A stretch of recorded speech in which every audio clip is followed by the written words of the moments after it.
Well, good Tuesday afternoon to you. Trust that you're having a good day and thankful to be back with you and to bring you another daily devotion.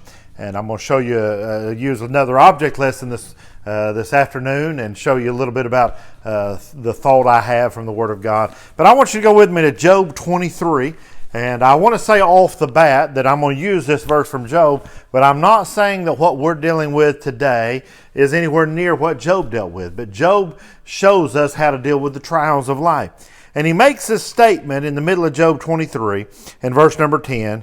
When he was referring to what God is doing in his life, he said this, "But he knoweth the way that I take, and when he hath tried me, I shall come forth as gold." And then he talks about the very next verse, that my foot hath held his steps, and his way have I kept and not declined from it. He said, so I have followed God's way for my life. And then now if you rehearse, I should say, Job's life and all that he lost his wealth, lost his health, lost his children, lost everything, and even reached a point where his wife said, why don't you curse God and die? So nothing he appeared from the outside to be going right for Job.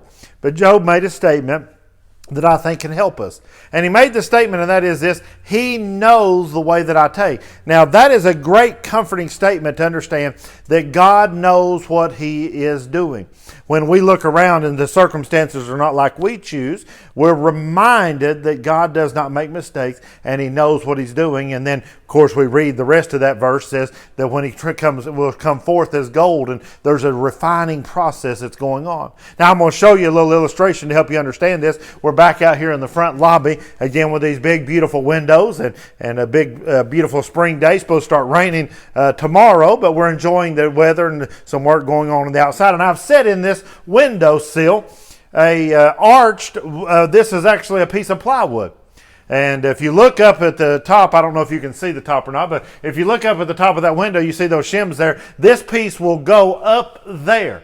And it'll all finish with beautiful white trim. But here's the thing I want you to think with me about. This was whenever we needed this, there's somebody that I called and said, hey, I know we need this piece. And I couldn't explain it to them, but the job superintendent said, here's what we need. And they come out here and took a measurement and the radius and called me back and said, hey, I think I figured out what we need. And so then lo and behold, Monday morning shows up with 7 of these that perfectly match and that'll work beautifully for the windows and that all fit. And now here's the thing, I could never make this because I don't know what I'm doing. This was a flat piece of plywood. How do you get it to a 3-foot radius? I'll never know, because someone that knew what they were doing could take it and make it pliable and do something special with it.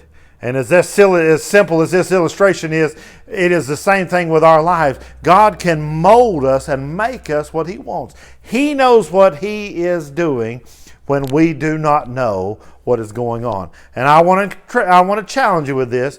Trust God even in the darkness, even when we don't see, because he knows the way that I take. I ask you this question, and I ask myself this question often. Is it enough to know that God knows where I'm at and that God knows what he's doing? If that is enough, then I've got to learn to trust him, that he knows what he's doing when I can't see the way.